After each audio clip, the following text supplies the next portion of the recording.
Welcome. Today we deconstruct the map to find the terrain, moving beyond choreography into a system of civil self-protection. Bunkai is the analytical bridge that transforms static patterns into a robust system of protection. Without it, the art remains a mere aesthetic exercise. Bunkai, the verb, means analysis or disassembly. It is the process of taking the kata apart to examine the internal gears. It is a method of inquiry, not a fixed technique.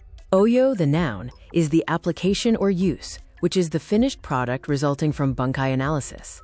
It must adapt to the unpredictable reality of unscripted violence. Henka means change or variation. It involves adjusting techniques for size, weight, and distance, helping us move beyond Xerox training to survive chaos. We use a layered approach to peel back the meaning. Omote is the surface, ura is hidden, and hanto is the truth, the brutal, unsanitized combat truth. Omote is the face value, where a block is a block and a strike is a strike. It is essential for structure, but its limitation is being unrealistic against non-karate attacks. Ura, the secret view, means behind the form. Blocks reveal themselves as locks, throws, or chokes. This knowledge was historically reserved for senior disciples. Hanto is the combat truth, the synthesis of form and function. It addresses habitual acts of physical violence using pure physics with no cheating by adding moves. The history of Goju Ryu has Fujo roots. Kanryo Higaonna synthesized White Crane and Monk Fist, creating a system for high-pressure, close-range engagement. The synthesis reminds us that kata is not a museum piece. It is a living repository of survival, helping us find the fight in the form.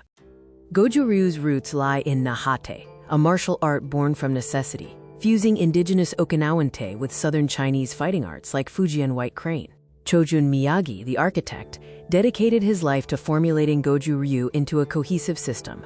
He applied a scientific lens, developing preparatory exercises based on medical research to optimize the body for training.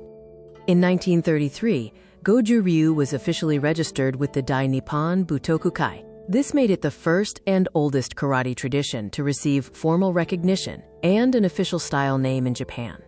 When karate was introduced into public school systems, it was simplified for mass physical education.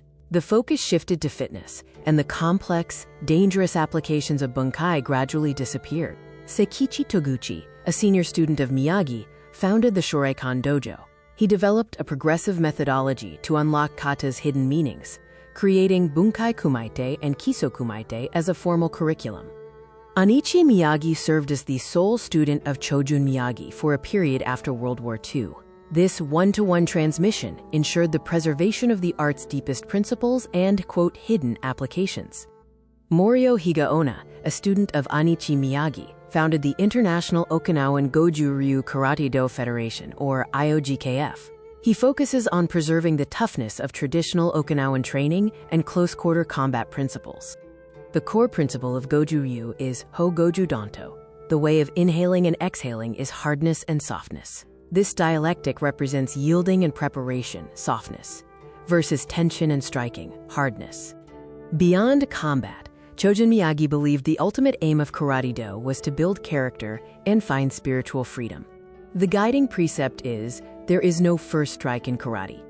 Mastery is built upon three pillars: Kihan, the foundation of basics; Kata, the blueprint containing technical and philosophical principles; and Kumite, the live test for developing adaptability under pressure. Kaisai no Genri, basic rule 1, is about the illusion of the embusen. The shape indicates space efficiency, not tactical positioning. The floor pattern is a filing system, and angles have no bearing on the technique's meaning. Basic rule 2 is the physics of intent. Stepping forward implies striking or entering or offense. Stepping back implies receiving or guiding energy, which is defense. Movement dictates function. Basic rule 3 addresses the myth of the multiple opponent. There is only one opponent, usually in front of you. Turning is a pivot to flank the same foe. The advanced rule of efficiency states every movement is significant. There are no religious or empty motions. Salutations contain combat meaning. If it's in the kata, it's a weapon. The advanced rule of Hikite reveals the secret of the pulling hand. The pulling hand is never empty. Its function is to grab hair, limbs, or clothing, to break balance, and pull the opponent into the strike. The advanced rule of proximity encourages utilizing the shortest distance. Attack with the closest weapon to the nearest target. Close-range techniques include elbows, knees, and headbutts. The advanced rule of control emphasizes control the head, control the chaos. Where the head goes, the body follows. Target vital points, such as the eyes and throat, and disrupt spinal alignment to kill power. The advanced rule, no blocks, Uke means to receive. Blocks are strikes to limbs, joint locks, or throws. The advanced rule of geometry highlights the importance of angles. Turn relative to the enemy, not the room. Bypass the inside gate and exit the line of attack, moving towards the dead zone or blind spot. The advanced rule of feedback involves touching the own body. This indicates holding or trapping the opponent. It provides tactile confirmation of the enemy's position, telling rather than showing. Welcome to the Lost Manual, 10 Advanced Rules of Bunkai, where we reclaim the lethality hidden within kata. These rules act as a decoder ring to understand the devastating applications ancient masters embedded in seemingly ceremonial movements. Kata was designed to deal with the 36 habitual acts of physical violence, real-world attacks like grabs, chokes, and haymakers. The threat is chaos, the range is close quarters, and the purpose is survival. Advanced Rule 32 is continuity. The fight has no pauses. Kaita rhythm is artificial. In a real application, the speed must be continuous and visceral, with no referees or reset. Beginners learn the timing continuum soon, which means blocking exactly as the attack arrives. This defense is vulnerable to superior force and is often too slow to be effective in a real engagement. Advanced Rule 31 is structural mismatch, or hard-on-soft/soft on hard. We consider whether we are using a soft tool against a hard target or a hard tool against a soft target. Advanced Rule 39 focuses on Kyusho, the architecture of weakness. We target non-muscle tissue to nullify muscular defense. Striking the brachial plexus, floating ribs, or radial nerve is mandatory for structure breaking. Muchimi is the tactile radar. Advanced Rule 34, or sticky hands, uses adherence to the opponent's limb to predict motion in chaos. This prioritizes sensory input over visual reaction. Advanced Rule 35 concerns Tagumi, the forgotten grapple. Karate is a grappling art designed to open striking lanes through clinching, unbalancing, and clearing the opponent. Advanced Rule 36 dictates that stances are frozen transitions. They are not static postures, but weight delivery systems. They transition fluidly, moving from 50-50 weight to systems like 70-30ths weight for impact. Sanshin is the kinetic engine and the bedrock of Goju Ryu. Advanced Rule 37 focuses on rooting the mind, body, and spirit to absorb and deliver massive force. Hojo Undo is forging the weapon. Advanced Rule 38 states that you cannot fight if you break first. Conditioning the body to withstand impact using tools like nigiri, chishi, and kongoken is crucial. Moving from form to function is achieving the honto, or the truth. This synthesizes context, physics, and structure to understand that kata is a repository of principles, not a choreographed fight. Remember to train the reality. The map is not the territory. The kata is not the fight. Internalize these rules of analysis to deepen your understanding and innovate your practice. The Sooner timing continuum focuses on interception and structural jamming. The goal is to intercept the kinetic chain early, meet the technique while it is structurally weak, and gain control before terminal velocity. The soonest timing is sen no sen, or simultaneity. Here, the defense is the offense. A block becomes a strike to the limb or target, crushing the attack at its inception. In this case study on Gekisai, we reframe the block as an entry strike. The forward step acts as balance breaking. The application is a collision, not a retreat, like a blunt instrument. The corridor drill simulates fighting in a confined space. Environmental constraints breed specific tactics. It forces linear aggression and teaches mai, or distance, management in chaos. The Saifa case study is about smashing and tearing. The wrist release is a trap and pull. We use gravity as a weapon. A shikodachi drop snaps the joint by pinning the limb against the body. Saifa uses under-overhooking mechanics, employing muchimi, or sticky/heavy hands. We move under the line of attack to lift, and hook over to trap and depress the shoulder. The Seiyunshin case study focuses on control, pull, and unbalance. It is a masterclass in clinch fighting, where Yama Uke is interpreted as limb stripping, and a hip drive disrupts the opponent's root. The drunken grapple emphasizes flow and adaptation with redundancy. It uses a Lego piece theory of modular techniques, sensing failure, and flowing immediately to the next option. Absorb resistance, then flurry. In the Shisochin case study, we focus on angular advantage.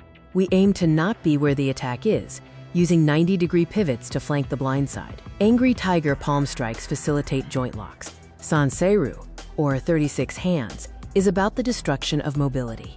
If they can't stand, they can't fight. It involves ground-based entry skills, and Kanetsu Geri, which is the structural destruction of the base. Our first case study is Sapai, or 18 hands, which is the art of deception. The core principle is shibori, or wringing out. It uses hidden neck cranks and joint manipulation, masked by circular motion, originating from monk fist boxing. Kuru runfa, or peacefulness and tearing, translates from forever stops to breaking. The tactics involve graceful evasion, followed by sudden, catastrophic breaks, influenced by the praying mantis style of sticking to the opponent. The third case study is Sisan, or 13 hands, the art of control. The tiger emphasizes gripping, ripping, and seizing the initiative. It employs a hard-soft synthesis for close-range dominance and controls a limb to open a path to the vitals. Superimpe, or 108 hands, is the supreme synthesis. It is the catalog, also known as Pachurin, containing 108 technical variations. The engine requires total breath control and tandon activation to fuel the sequence. Tensho, the internal flow, is the soft counterpart to the hard sanchin. It is a moving meditation derived from rotating palms. Its function is redirecting incoming force rather than meeting it. Kaki is a training tool known as the Laboratory of Sensitivity. It acts as a bridge connecting static form to chaotic fighting, develops sticky hands to control an opponent's balance, and serves as a tactile radar. Kote Kitai, Forging the Armor, is a training tool focused on conditioning and desensitizing pain receptors through impact. It utilizes Wolff's Law for physiological adaptation and prepares for bone-on-bone contact without protective gear. Renzoku Bunkai is the algorithmic flow methodology. It moves from one-step drills to continuous flow, following the if-then logic of combat, ensuring the practitioner never stops fighting until the finish. Irikumi is a methodology for bridging form to chaos. It involves testing from soft flow to full contact, historically known as the, quote, exchange of techniques. It connects codified kata to unscripted reality. The final verdict is pressure testing. Pressure equals truth. This requires partners to actively try to spoil techniques to reveal weaknesses. This tests against habitual acts of violence, moving past the surface to find honto, or the truth. This video explores the applied karate paradigm, deconstructing bunkai from ritual form to combat function. Remember, traditional bunkai is for effectiveness, not just performance. The process involves 3 phases. First, receive, or uke, where you intercept and accept the energy. Second, bridge, or muchimi, using sticky hands to control the opponent's structure. Third, finish, or kaim, aiming for immediate neutralization. The golden move hierarchy prioritizes survival. First, protect yourself. Second, injure the perpetrator. Third, improve position. And fourth, worsen the perpetrator's position to break their balance. Safety protocols include catch and release, securing the lock, acknowledging the break, and releasing immediately. The strategy abandon prevents tunnel vision. Transition instantly if a technique fails. The cognitive shift moves from yushin, the conscious mind, to mushin, the no mind or automatic reflex. The goal is to shorten the OODA loop by converting techniques into reflexes through repetition. Zanshin, the permanent heart, means the fight isn't over when the opponent falls. Maintain dominance, be aware of the failure transition, and exhibit complete emotional detachment. The Great Divergence separates the salaryman path of character education from the bushi path of survival. We reclaim the lethal art of China hand from the physical education of empty hand. Decrypting the code involves 3 levels: omote, the surface technique; ura, the hidden secondary application like locks and throws; and honto, the brutal combat reality. There are no hidden moves, only parts you understand and parts you don't. Avoid the theatricality trap of focusing on aesthetics and synchronization. Prioritize efficacy, which focuses on pain compliance, immediate neutralization, and responding to habitual acts of violence.